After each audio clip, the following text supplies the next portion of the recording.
जल्दी आइए, अपन जोधपुर में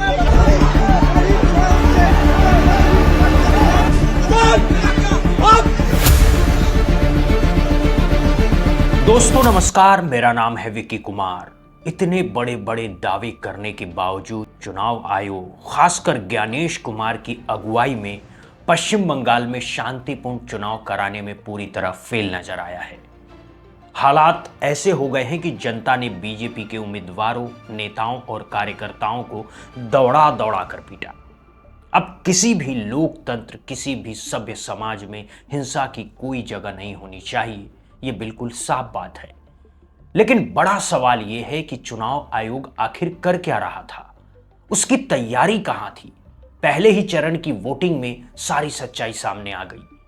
और यह भी सवाल है कि इतनी भारी सुरक्षा के बावजूद जनता ने बीजेपी नेताओं को कैसे घेर लिया, क्यों ऐसा हुआ, इसके पीछे वजह क्या है। चलिए इसे समझते हैं। दोस्तों, अगर आपको हमारी जानकारी और विश्लेषण भरोसेमंद लगता है तो चैनल को सब्सक्राइब करके हमारे साथ जुड़े रहिए। दोस्तों, पश्चिम बंगाल के दक्षिण मिदनापुर में कुमारगंज सीट से बीजेपी प्रत्याशी शुवेंदु सरकार को लोगों ने बुरी तरह खदेड़ दिया। वीडियो में साफ दिख रहा है कि शुवेंदु सरकार जान बचाकर भाग रहे हैं और उनके पीछे भीड़ लगी हुई है। उनका सिक्योरिटी गार्ड भी साथ है, फिर भी लोग उन्हें पकड़ लेते हैं और पीटना शुरू कर देते हैं। मीडिया रिपोर्ट्स के मुताबिक शुवेंदु वहां वोटिंग में गड़बड़ी की शिकायत पर पहुंचे थे, लेकिन उन्होंने खुद ही मामला संभालने की कोशिश की। आरोप है कि उन्होंने पोलिंग एजेंट को बूथ में घुसने से रोकने को लेकर एक व्यक्ति का पीछा किया, जिसके बाद टीएमसी कार्यकर्ताओं ने उन्हें पकड़ लिया और फिर भीड़ ने उसकी पिटाई कर दी।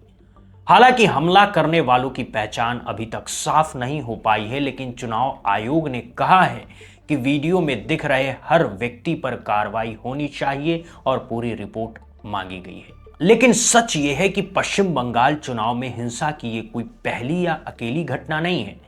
राज्य के कई इलाकों से बीजेपी और टीएमसी कार्यकर्ताओं के बीच झड़प की खबरें आई और उससे भी ज्यादा ईवीएम खराब होने की शिकायतें सामने आई है।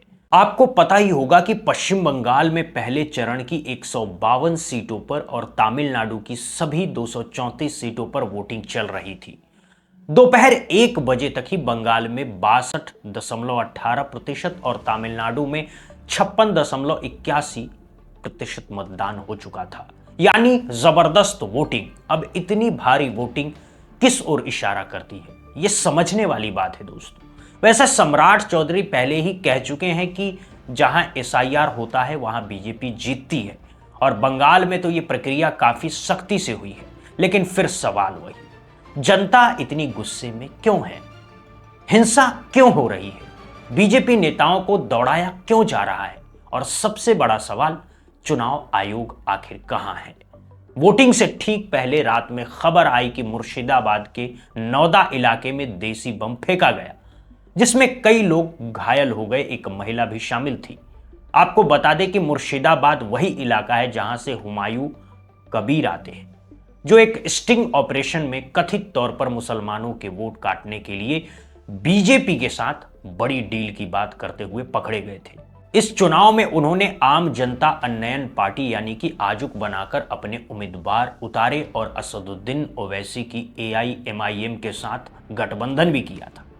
लेकिन जब स्टिंग में बाबरी मस्जिद के नाम पर लोगों की भावनाओं से खेलने की बात सामने आई तो ओवैसी ने उनसे दूरी बना ली। उसी मुर्शिदाबाद में जब बम फेंका गया और लोग घायल हुए तो हुमायूं कबीर सुबह सुबह मौके पर पहुंचे, जहां उनकी टीएमसी कार्यकर्ताओं से तीखी बहस हो गई। उनके पहुंचते ही नारेबाजी शुरू हो गई, फिर वो खुद धरने पर बैठ गए और उनके समर्थकों की पुलिस से झड़प हो गई।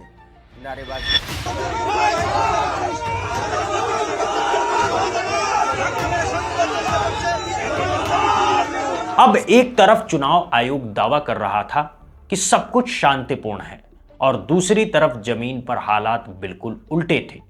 खुद हुमायूं कबीर ने कहा कि बंगाल में हालात काबू से बाहर हो चुके हैं, नेता और कार्यकर्ता पीटे जा रहे हैं, पुलिस बल प्रयोग करके भीड़ को हटाती है, लेकिन थोड़ी देर बाद फिर लोग लौट आते हैं और दोपहर 12:30 बजे फिर से झड़प शुरू हो जाती है।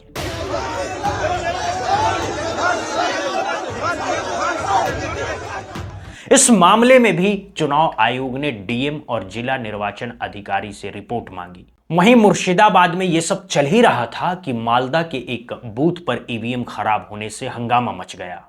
गुस्साए लोगों ने चुनाव अधिकारी को घेर लिया और विरोध जताया। सुबह से ही पूरे राज्य में पोलिंग बूथों पर लंबी लाइनें लगी थी और खास बात यह रही कि महिलाओं की संख्या काफी ज्यादा थी। पिछले चुनाव में भी बंगाल में 80% से ज्यादा मतदान होता रहा है, लेकिन इस बार हालात देखकर ऐसा लग रहा था जैसे चुनाव आयोग पूरी तरह लापरवाह हो गया हो।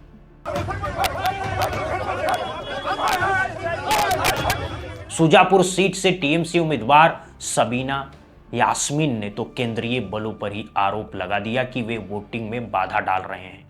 उनका कहना था कि केंद्रीय बलों का काम सिर्फ सुरक्षा बनाए रखना है, लेकिन वे आईडी कार्ड चेक करके लोगों को परेशान कर रहे हैं। इससे वोटिंग की रफ्तार धीमी हो रही है। सबीना यास्मीन का कहना है कि सुरक्षा बल जानबूझकर लोगों को देर तक धूप में खड़ा रखते हैं ताकि लोग परेशान होकर बिना वोट डाले वापस लौट जाएं। उनका मकसद कम मतदान करवाना है। उन्होंने कहा कि इसकी शिकायत की जा रही है, लेकिन वे अपने इरादों में सफल नहीं होंगे। वैसे सुरक्षा बलों पर वोटिंग में रुकावट डालने के आरोप कोई नई बात नहीं है। उत्तर प्रदेश से लेकर आंध्र प्रदेश तक ऐसे कई वीडियो सामने आ चुके हैं जहां चेकिंग के नाम पर लोगों को रोका गया। यहां तक कि बुर्का उठाकर जांच करने के मामले भी देखे गए। लेकिन सच्चाई यह है कि ऐसे मामलों में अक्सर कोई ठोस कार्रवाई नहीं होती है। विपक्षी दलों का भी चुनाव आयोग पर से भरोसा लगभग खत्म होता दिख रहा है। उन्हें लगता है कि चुनाव आयोग निष्पक्ष नहीं है और फैसले ऐसे होते हैं जिनसे बीजेपी को फायदा मिले। अब ये सच है या नहीं, इसका जवाब समय ही देगा। लेकिन फिलहाल जो साफ नजर आ रहा है वो ये है कि पश्चिम बंगाल में डर और तनाव के माहौल में चुनाव हो रहे हैं। इसे किसी भी हाल में पूरी तरह निष्पक्ष और बेखौफ चुनाव नहीं कहा जा सकता है और इसके लिए सीधा जिम्मेदार चुनाव आयोग और मुख्य चुनाव आयुक्त ज्ञानेश कुमार गुप्ता को माना जा रहा है।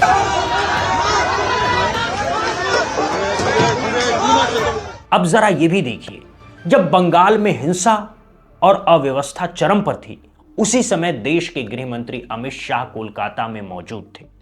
बीजेपी के प्रदेश कार्यालय में एक कंट्रोल रूम भी बनाया गया था जहां से हर पल की जानकारी ली जा रही थी। अब सवाल उठता है कि एक तरफ गृह मंत्री, दूसरी तरफ चुनाव आयोग और ऊपर से सुरक्षा एजेंसियां, फिर भी हिंसा नहीं रुक रही है।